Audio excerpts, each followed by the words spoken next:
Go. When going becomes your modus operandi, life gets crazy good. Chapter 10. Globalize. One of the greatest minds the church has ever been blessed with concerning missions is Dr. Ralph Winter.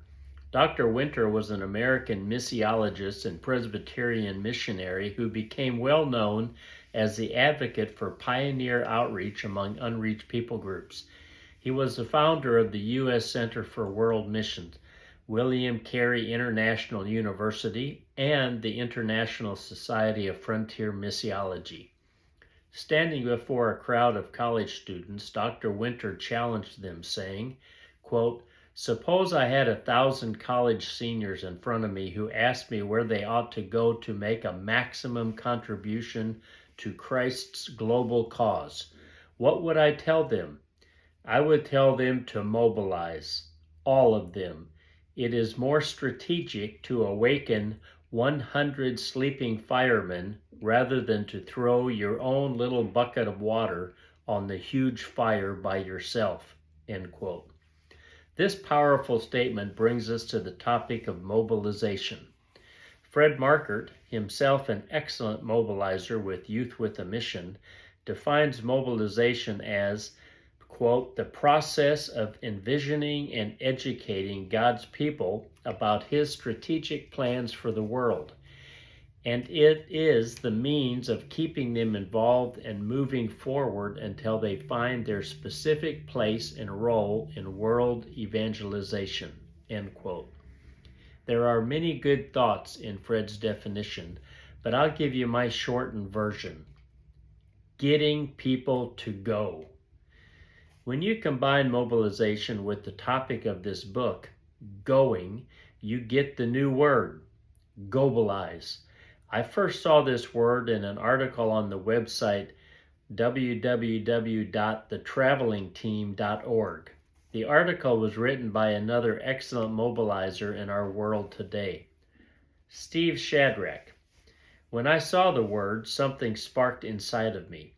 It combines the command of Jesus to go with the strategy of mobilizing, thus defining the work Jesus has called me to do for the rest of my life.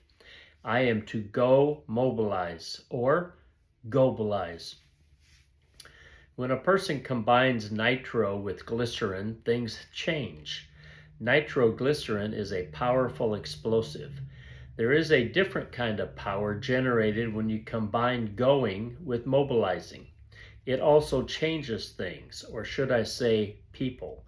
Simply defined, globalizing is the work of training and sending Africans to reach Africans, or Indians to reach Indians, or the Chinese to reach Chinese. It isn't complicated, but it has the potential for explosive growth in the kingdom of God. A few years ago, I was invited to a meeting of a house church in China. Each summer, this church meets at a retreat center for what they refer to as a baptism camp.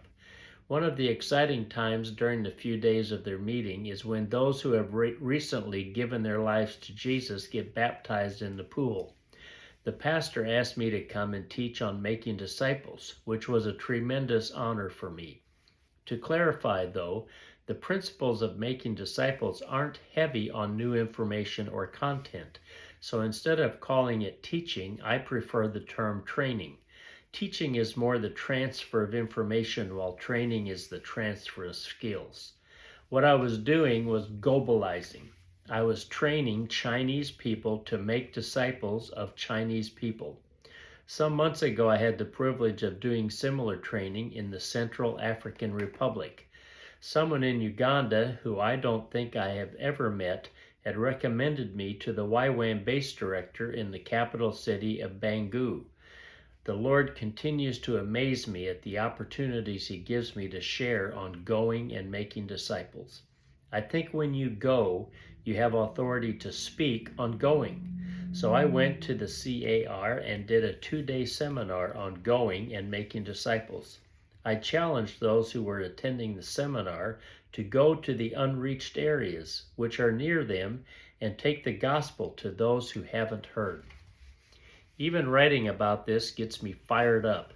The opportunity to train people who are not very culturally different from those who are unreached with the gospel that live near them is a powerful strategy. Finding Christian pockets of people who are among the unreached is what globalizing is all about. What follows is one of the greatest examples of globalizing I have ever heard of, and I even had the privilege of being in the middle of it. After years of working in missions, I am confident that this describes the most fruitful time I have ever experienced. May this be multiplied hundreds of times by others who are willing to go and mobilize. It all started in the fall of 2020. A man by the name of Prince applied for the Fall Discipleship Training School at YWAM Jacksonville. He was a Ghanaian who was living with his wife and children in Savannah, Georgia. During the summer of 2020, he came down to visit the base, and we had the pleasure of meeting him. He was very humble, kind, and friendly. After our normal praying over the application to the school, we accepted Prince as one of our students. Each Monday morning, he would drive down to Jacksonville, attend the classes for the week, and stay in the guy's apartment, and then drive home for the weekend. He was faithful to make the drive every week and was an excellent student. During the school, I had the opportunity to engage Prince in one-on-one conversations. We would talk about the school, what he was learning, and how his family was doing. Even though I was getting to know him better and better, I still had no idea who this man really was. I would find out shortly after he graduated from our school. For his outreach portion of the school, Prince went to Ghana, where he was from, and where he had been involved in ministry for more than 20 years. He completed the required 2 months of outreach, and then I received a call from him from Ghana. He asked if I would come to Accra, Ghana, and train the staff he had at his church on the principles of disciple making. I wasn't jumping at the opportunity, but told him I would think about it. A couple days passed, and I received another call from Prince. He asked if I had been thinking about it. I told him I had been, but had not yet decided. He then asked me what an airplane ticket would cost for me. As I talked with him, I checked on my laptop and told him they were around $1,150. We concluded the conversation, and I moved on. The next day, my wife told me that a donation had been made online by Prince of $1,200. I knew what that meant. I was going to Ghana to train his staff. This was probably only the second time in my many years of mission work that a person who we were going to paid for the airfare. I was humbled and appreciative of Prince's generosity. My first attempt to go to Accra was in March, just a few weeks after Prince's gift. Traveling was quite challenging at the time due to COVID restrictions, which varied from country to country. I bought the ticket to Ghana and was traveling through JFK in New York. I had never seen or imagined anything like what I witnessed at JFK. It was a ghost town. At one point, I looked down the long terminal building and saw only one person, an airport worker. The only restaurant that was open was a Dunkin' Donuts.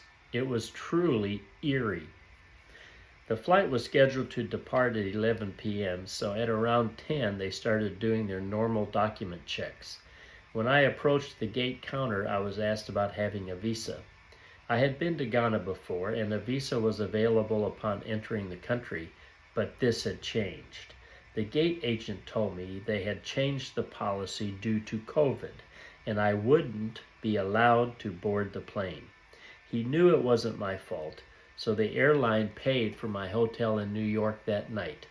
I bought a one-way ticket home to Jacksonville and would try again as soon as I obtained a visa. My next attempt came in April, and I was able to make it through all of the COVID issues. I arrived in Accra, Ghana at 2 p.m. after flying all night. That's when the surprises began. Instead of taking me to my room where I could rest, I was taken to a TV station. What I didn't realize was that Prince owned the station, which was one of the largest in the city of Accra. That's a pretty big deal considering Accra has a population of over 5 million people. At the TV station, I was interviewed by Prince. I have no idea what I said because I was a walking zombie after the long night of flying. The next day, I was taken to see the college that Prince was building. The purpose was to train people so they could get jobs in areas of the unreached. The college building is now complete and has their first students. Across the street from the college, I was taken into a church, one of 5 that Prince oversees, and met the pastor. On Sunday of that week, I had the privilege of preaching in that church. My second full day in Ghana, I was taken out to see the orphanage that Prince has, that is called Apam Orphanage. There are over 60 children there who they provide food, schooling, and housing for every day. This is where Prince wanted me to conduct the training with his staff too. We discussed what the training would consist of and decided to start the first YWAM Discipleship Training School in Accra. The school would start in June, so I returned and started planning accordingly. It was at this point that the concept of globalizing really began to grab my attention. Accra, Ghana is a very Christian area, but to the north are millions of people in various unreached people groups. I realized that mobilizing believers to go to the north was worth a significant investment of my time and resources. We began our first missionary training school in late June, and I had the privilege of teaching during the first week. In addition to teaching on the nature and character of God, I began training the students in disciple-making movement strategy. We had over 30 people participating in the school, and they all seemed excited for the opportunity. I was home for 2 weeks and then returned to the school in Accra. As I was talking to some of the students, one of them told me that they had planted 8 churches so far. I stopped him and asked what he meant. He said they had started 8 new house churches since the beginning of the school. I was stunned. I asked him how that was possible. His answer was humbling. He said, "We just did what you taught us during the first week." He told me they did prayer walks in the community, asked the Lord to lead them to people of peace, started meeting in these homes of peace, studying the commands of Christ, and even showed me pictures of times of baptizing new believers. I made one more visit to the school before they went on outreach about a month later. Now the count of house churches was over 20, with a few being second generation. The beginnings of a movement was starting in Accra, but for me, thoughts of this happening among the unreached to the north was even more exciting. The school split into 3 teams for their outreaches. One went to northern Ghana, one to Nigeria, and one to Sierra Leone. In every location, the strategy continued to bear fruit. This is exactly what globalizing is all about. Training people who live near unreached areas and then launching them with simple tools to make disciples who make disciples. The reports from the outreach teams that we heard when I returned for the school's graduation confirmed what we had been hoping for. The momentum in Accra continues to grow as a second missionary training school is now on their outreach in northern Ghana among unreached Muslims. Going with the purpose of mobilizing is what I am committed to. Again, it just makes sense to train Africans to reach Africans, Indians to reach Indians, Chinese to reach Chinese, Thais to reach Thais, Malays to reach Malays, etc., etc. This strategy requires those who embrace it to make going their modus operandi.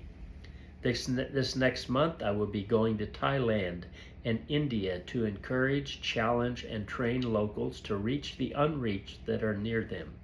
In subsequent months, plans are already set to return to India and also to go to North Africa to do the same.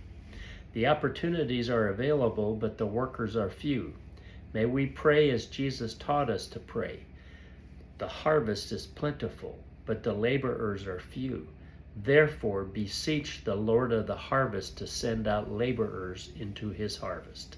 Luke 10, verse 2. I encourage you to set your phone's alarm for 10:02 each day and to pray for more workers. And of course, be willing to be an answer to your prayer. To globalize requires that you go. You don't have to go for the rest of your lives, but you do have to go. It all comes back to the two primary commands of the Great Commission: go and make disciples.